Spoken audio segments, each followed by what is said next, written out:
ప్రారంభం అయ్యింది అంటే బ్రిటిష్ వాళ్ళు పరిపాలించే రోజుల్లో స్వాతంత్రం కోసం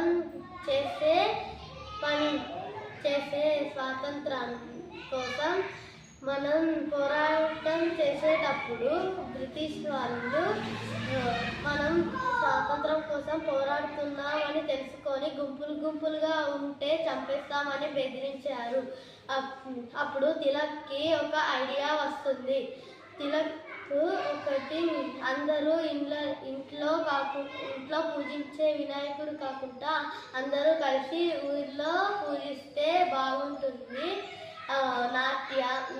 నాటకాలు పాటలు పాడి బయట పెట్టి మంచిగా అందరూ పూజిద్దాం అని అంటాడు. స్వాతంత్రం కోసం పోరాటం చేద్దాం అని చర్చలు మొదలు పెడదాం అనుకున్నారు. ఇలా 1893లో మహారాష్ట్రలోని ఒక వినాయకుని మండపం చేశారు.